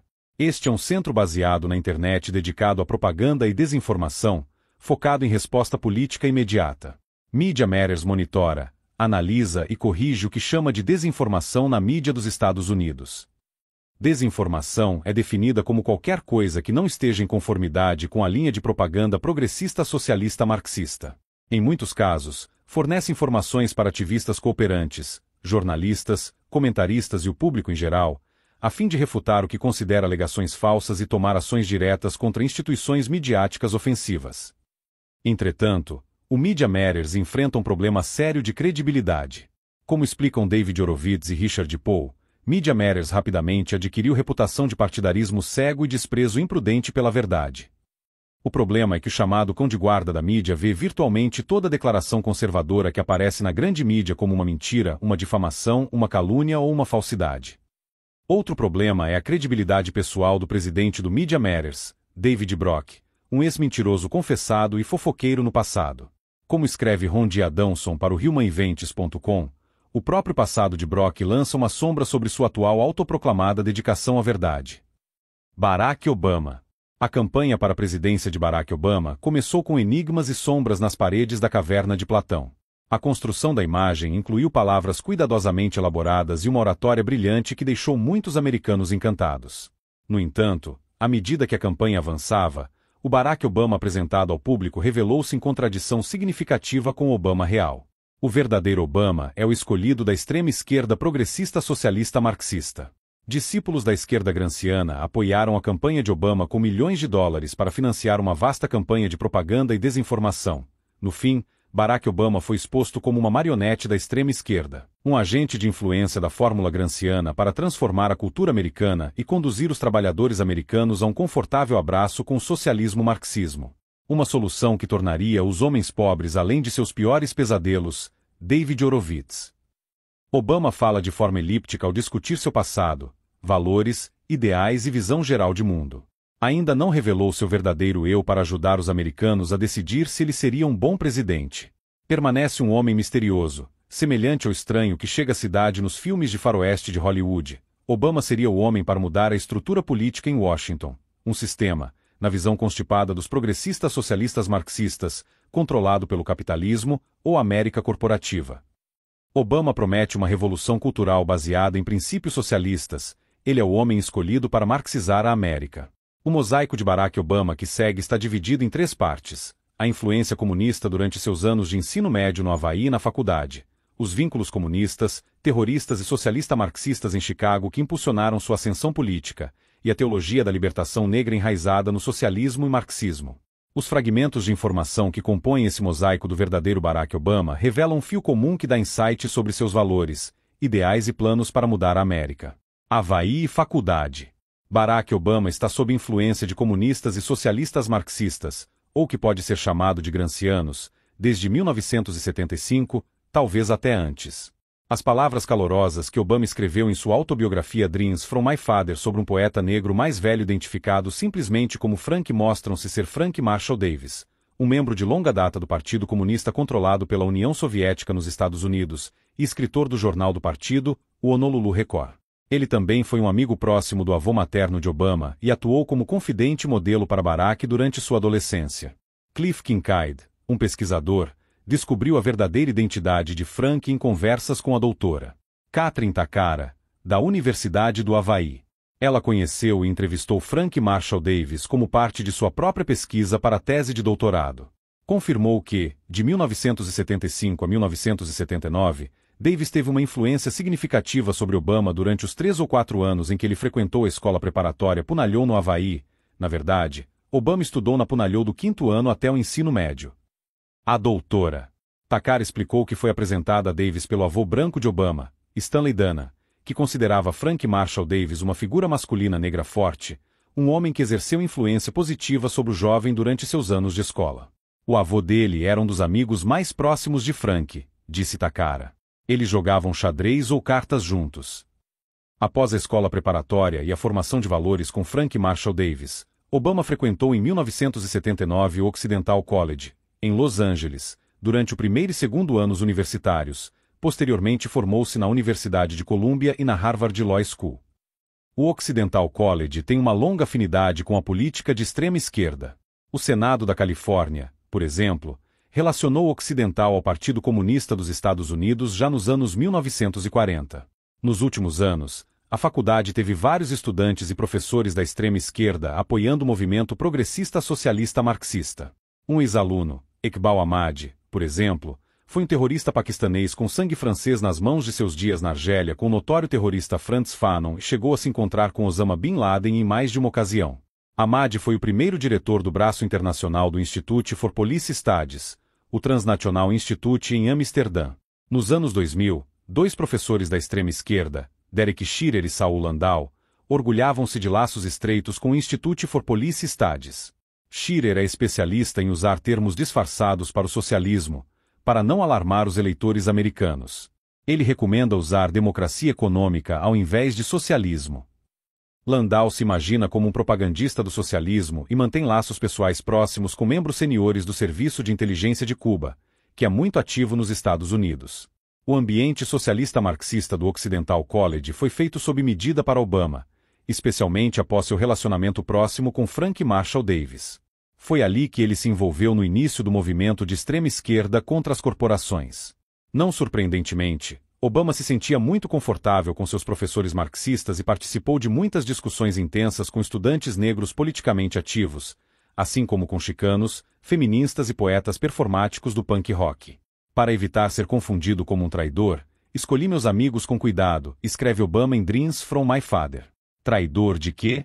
Considerando sua retórica grandiosa em 2008 clamando por mudança em Washington, é razoável acreditar que Obama quis dizer traidor do sistema americano tradicional de comércio, da economia de livre mercado ou, se preferir, do capitalismo. Permanece um mistério como e por que Obama pulou do Occidental College para a mais prestigiosa Universidade de Columbia, em Nova York, e depois para Harvard Law School. Teria ele sido preparado para um futuro serviço à extrema esquerda? Chicago e a ascensão à proeminência política. Barack Obama mudou-se para Chicago e trabalhou para Wade Hatt, ex-membro da SDS, Students for a Democratic Society, e organizador da National Welfare Rights Organization, que fundou a ACORN, a Associação de Organizações Comunitárias para a Reforma Agora. Hatt desenvolveu uma plataforma do povo que clamava por nacionalização e controle dos bairros. A plataforma inicial da ACORN declarava: chega de esperar pelos restos na porta da América. Não morreremos de fome por promessas passadas, mas nos banquetearemos com sonhos futuros. E, segundo o manual da ACORN, ela alcançaria seus objetivos tomando firmemente as rédeas do poder político. Em 2008, a ACORN era a estrela brilhante progressista socialista marxista do sistema solar de organizações do Institute for Police Studies. A ACORN também foi o centro radical escolhido por Barack Obama para sua experiência como ativista de rua, ganhando $1.000 por mês, uma base para seu futuro em cargos eletivos, primeiro no Senado do estado de Illinois e depois no Senado dos Estados Unidos. Obama foi cultivado e preparado por muitos anos para se tornar um candidato discreto da extrema esquerda progressista socialista marxista para tomar firmemente as rédeas do poder político em 2008. Segundo Ang Dzuter, do Chicago Reader, Obama acredita que os oficiais eleitos poderiam fazer muito para superar a paralisia política das comunidades negras do país. Obama também pensa que agentes governamentais podem desempenhar um papel catalisador crítico, reconstruindo democracias de base que criem suas estratégias, programas e campanhas arduamente conquistadas e forjem alianças com outros americanos descontentes. A candidatura de Obama à presidência não é apenas para ser o comandante-chefe das Forças Armadas, mas o organizador comunitário-chefe para as comunidades negras afetadas e seus apoiadores da extrema esquerda. Wade Hatt, um dos fundadores da ACORN, é ex-membro da SDS e protegido de George Alvin Willey, que em agosto de 1967 criou a National Welfare Rights Organization. Antecessora da ACORN, a National Welfare Rights apresentava uma fachada enganosa enquanto atacava a viabilidade da economia americana. Sua agenda era toda sobre tomar o poder político, usando os pobres como tropas de choque involuntárias contra o sistema. A National Welfare Rights Organization serviu de modelo adotado pela ACORN. Foi na ACORN, durante o período em que Obama fez organização comunitária entre 1983 e 1987, que ele foi imerso no programa ativista operacional da esquerda para cooptar os desfavorecidos. Foi na ACORN que Barack Obama foi treinado e preparado para cargos políticos futuros por ex-membros da nova esquerda, incluindo os extremistas da Students for a Democratic Society, e recebeu treinamento para implementar a estratégia Clovart-Piven. Desenvolvida pelos sociólogos da Universidade de Columbia Andrew Clovard e Francis Fox Piven, a estratégia Clovart-Piven busca acelerar a queda do capitalismo sobrecarregando a burocracia governamental com uma enxurrada de demandas impossíveis, empurrando assim a sociedade para a crise e o colapso econômico. Como resultado direto da orquestração de uma crise nos gastos com assistência social em Nova York em 1975, apenas 8 anos antes de Obama ingressar na ACORN, a cidade foi forçada a declarar falência e quase arrastou o estado de Nova York junto.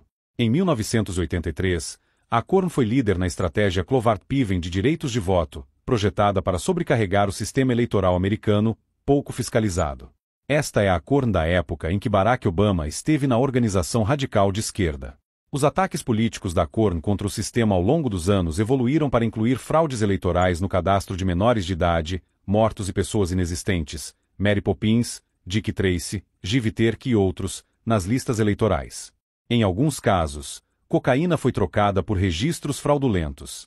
William Ayers, vizinho, amigo e colega de diretoria de Obama, e sua esposa Bernardine Dorn foram ambos integrantes destacados do grupo Viatermen, responsáveis por atividades terroristas, incluindo explosões de dinamite no Pentágono, no Capitólio, em vários bancos e em uma delegacia de polícia em Nova York. Por um tempo, Bernardine, que se autodenominava revolucionária comunista, foi uma das 10 pessoas mais procuradas pelo FBI. Em 1981, Ayers e Dorn se entregaram às autoridades, mas as acusações foram arquivadas devido à má conduta processual. Parece que as forças de segurança negligenciaram detalhes administrativos em sua tentativa de capturar esses inimigos da América antes que alguém mais fosse morto. Nem Ayers nem Dorn pediram desculpas por suas táticas destrutivas e por colocar vidas em risco com seus explosivos. As táticas terroristas do Vietnam Underground podem ter ocorrido há 30 ou 40 anos, como Obama lamentavelmente explica, mas uma fotografia de William Ayers pisoteando uma bandeira dos Estados Unidos em agosto de 2001, publicada na revista Family Circle de Susan Braude, oferece evidência clara de que Ayers continua sendo um amargo e traiçoeiro inimigo da América. Obama tentou se esquivar de sua relação amigável com Ayers durante um debate com Hillary Clinton na Pensilvânia, em 17 de abril de 2008, dizendo que o que Ayers fez há 40 anos, quando ele tinha 8 anos, torna difícil para ele rejeitar a amizade entre eles. No entanto, Obama tinha 41 anos quando Ayers pisoteava a bandeira americana, apenas 6 anos depois de apoiar a candidatura de Obama para o Senado de Illinois em 1995. William Ayers afirmou em entrevista ao New York Times em setembro de 2001, pouco antes dos ataques de 11 de setembro, que talvez fosse necessário novamente bombardear prédios governamentais. A campanha de Obama insiste que William Ayers e Bernardine Dorn não feriram nem mataram ninguém. Porém, um informante do grupo terrorista Vietnam, Larry Gratou, testemunhou diante do Subcomitê de Segurança Interna do Senado dos Estados Unidos em 18 de outubro de 1974 que Dorn planejou e executou uma explosão em 1970 que matou um policial. Ele também explicou como Ayers descreveu as ações de Dorn para seus companheiros, revelando conhecimento detalhado do atentado a uma delegacia de polícia em São Francisco. Uma bomba caseira foi feita para matar, recheada com grampos de metal pesado e balas de chumbo. Segundo o depoimento de Gratou, Dorn a colocou no parapeito de uma janela fora da delegacia. O sargento Brian V. McDonnell morreu devido a ferimentos causados por estilhaços, e vários outros policiais foram atingidos pelos fragmentos de tubos, grampos e balas. Ayers e Dorn fazem parte da cadeia de terroristas comunistas anti-América, cuja ódio é derivado da teoria crítica, de Antônio Gramsci e da nova esquerda das décadas de 1960 e 1970 até os dias atuais.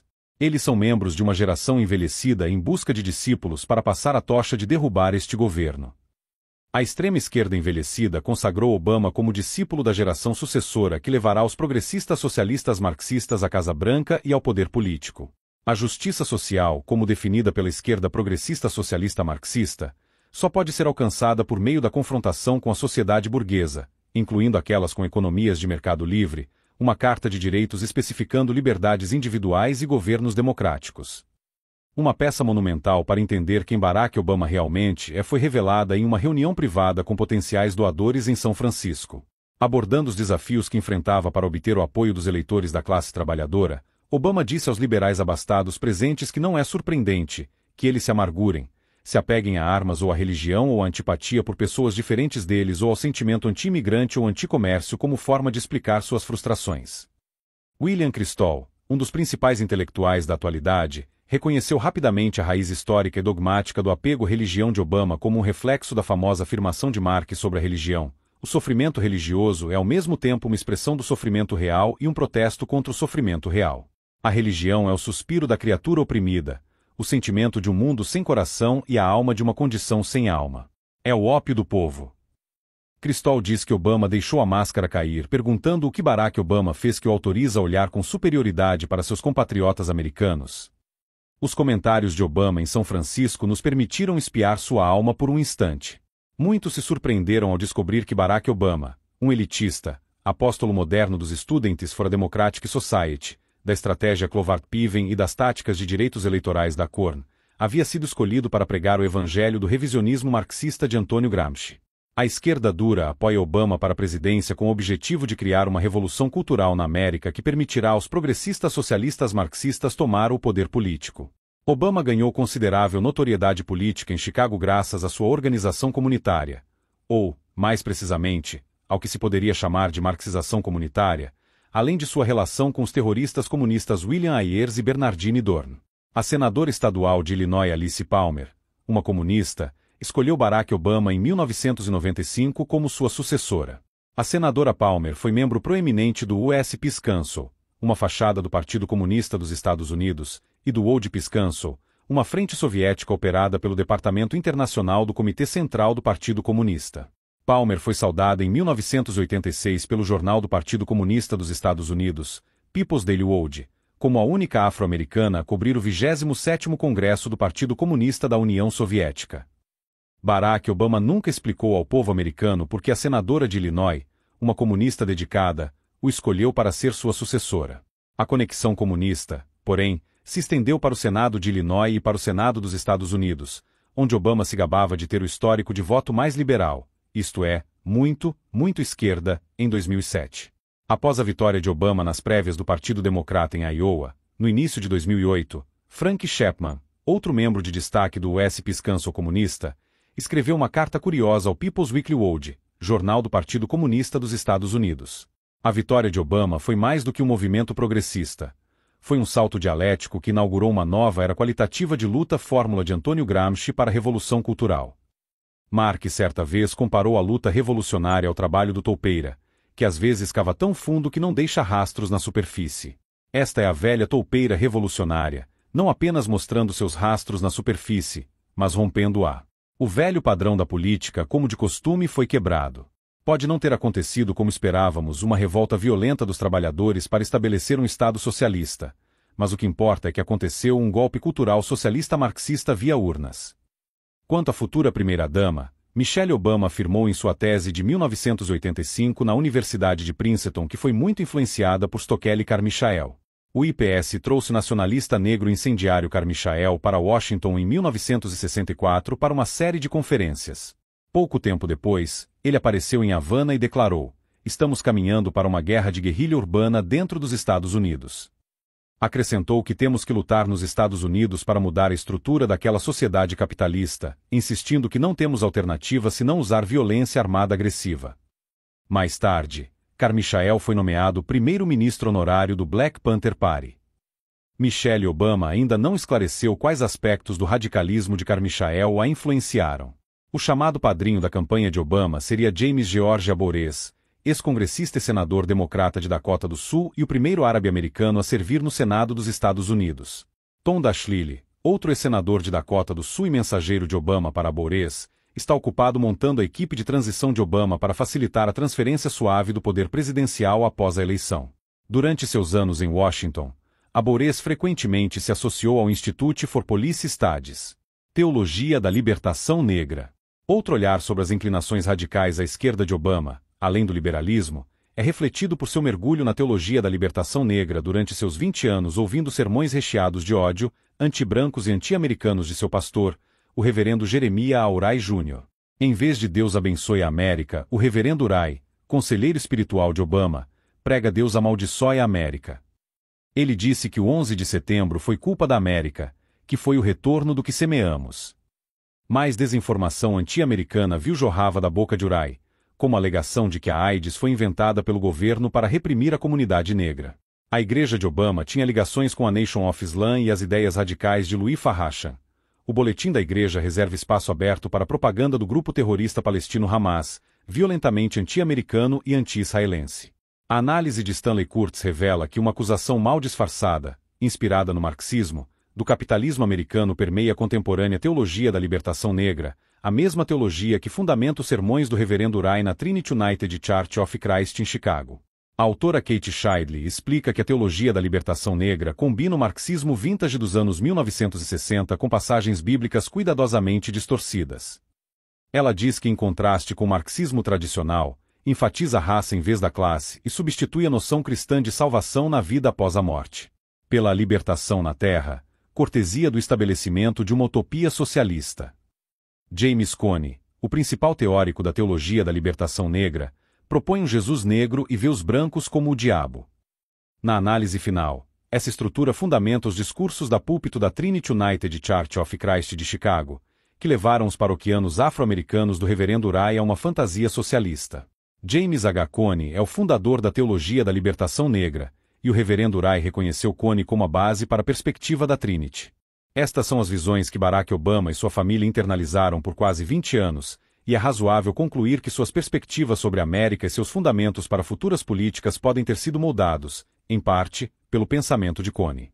O radicalismo de Cone, explica Stanley Kurtz, rejeita qualquer coisa que não seja revolução social total. Como Cone acredita que a sociedade branca não pode melhorar, e os negros estão sofrendo um holocausto de facto perpétuo enquanto permanecerem dentro dela, a revolução é a única resposta. O capitalismo, segundo Cone, deve ser substituído por algum tipo de socialismo democrático. Cone afirma: não acho que o racismo possa ser eliminado enquanto o capitalismo permanecer intacto. Ele acrescenta que juntos, a religião negra e a filosofia marxista podem nos mostrar o caminho para construir uma sociedade completamente nova. As perspectivas de Cone sobre a teologia negra estão enraizadas nos discursos do reverendo Auray, que argumentava que os dólares corporativos da América Branca transformam negros da classe média em escravos. Ataques ao capitalismo são tema comum nos sermões do reverendo Auray e aparecem em muitas de suas mensagens. A verdade é que Auray acredita que o capitalismo americano é tanto a causa subjacente da pobreza e sofrimento dos negros no exterior quanto a maçã do pecado que tenta pecaminosamente atrair os negros da classe média a se escravizarem à América corporativa branca. Obama ingressou na Trinity United Church of Christ em 1992, imergindo a si mesmo e sua família em uma combinação polarizadora, mas inegavelmente popular, de fúria do poder negro, separatismo racial e engajamento comunitário. Sob a orientação do reverendo Jeremiah Auray, a Igreja Trinity adotou um sistema de valores negros que enfatizava a comunidade negra, a família negra, uma ética de trabalho negra e incentivava o apoio a uma liderança completamente negra. Jacob Laskin explica que isso levou a outro elemento no sistema de valores negros, que conclamava cessar a busca pela classe média. Laskin relatou que essa visão retratava a sociedade americana como inimiga dos negros, acusando-a de matá-los diretamente ou fomentar um sistema social que os encoraja a se matarem uns aos outros, bem como de colocá-los em campos de concentração ou estruturar um ambiente econômico que induz os jovens cativos a lotar cadeias e prisões. A voz do reverendo Uriah em seus sermões e discursos tornou-se uma de extremismo político e separatismo racial.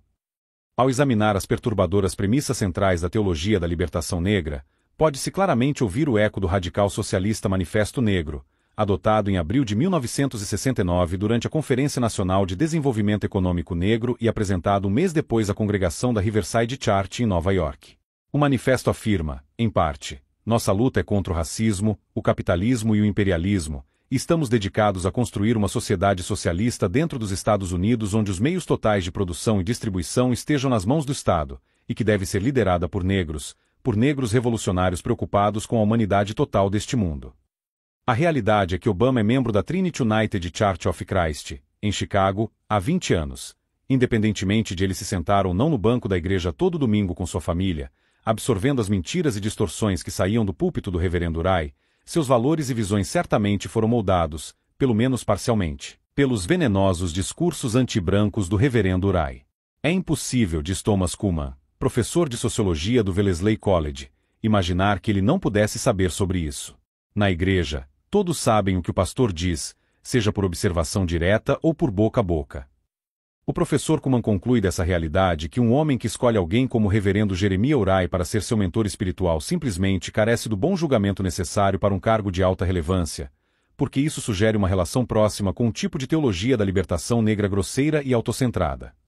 Além disso, Fred Siegel acrescenta que o candidato presidencial Barack Obama nunca pediu desculpas por suas próprias falhas ao nunca ter repreendido Uriah. Obama, por exemplo, disse ao grupo religioso Sojourners, uma congregação da extrema esquerda fortemente associada ao Institute for Police Studies, que eu acredito no poder da tradição religiosa afro-americana para impulsionar a mudança social.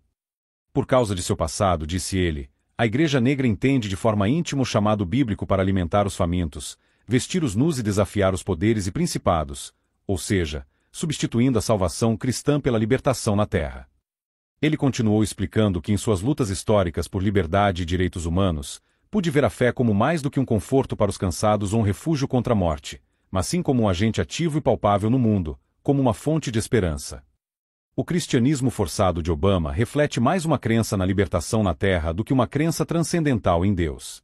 O cristianismo nas mãos da extrema esquerda é aquele que abraça a fórmula de Antônio Gramsci para uma enorme revolução cultural na América, uma que conduz ao socialismo-marxismo, é um cristianismo diluído cujas crenças transcendentes são substituídas por crenças imanentes. O Institute for Police Studies e seu sistema solar de organizações têm grande influência na formulação de políticas no Congresso, em muitas assembleias estaduais e em municípios. Com seu alcance internacional para a Europa e Rússia, por meio da Fundação Gorbachev, constelações das estrelas brilhantes do Instituto também influenciam a política externa dos Estados Unidos. Com exceção do presidente Jimmy Carter e, em certa medida, Bill Clinton, o movimento progressista socialista marxista tem sido excluído da Casa Branca. Os diretores do IPS e os membros de sua rede estão ansiosos para, mais uma vez, ter um de seus acólitos como presidente dos Estados Unidos. Com o auxílio de George Soros e seu grupo de plutocratas, a extrema esquerda tomou o controle do Partido Democrata ao desenvolver frentes dentro de um partido sombra oculto no interior do Partido Democrata. Foi a partir daí que a extrema esquerda apostou todas as suas fichas em Barack Obama. Obama promete uma imagem vaga de verdadeira mudança quando for eleito presidente. Mas essa verdadeira mudança é definida por seu longo relacionamento com comunistas, progressistas socialistas marxistas e propagadores da teologia da libertação negra. O senador Obama é um fantoche das diretrizes do Institute for Police Studies para criar uma nova construção social que abraça a fórmula de Antônio Gramsci para uma economia socialista marxista e um governo que exerce controle mental sobre o povo americano por meio de uma revolução cultural abrangente. No mundo real, Barack Obama é o soldado progressista socialista marxista escondido dentro de um cavalo de Troia projetado nas paredes da caverna de Platão. Ele é aquele que, quando eleito, escapará do cavalo de madeira da extrema esquerda para abrir os portões da América a uma horda de socialistas, marxistas e comunistas variados, determinados a invadir o governo federal e realizar uma revolução cultural que destrói famílias, destrói religiões e restringe liberdades, além de estabelecer um domínio político prolongado sobre todo o país. Eles buscarão marxizar a América.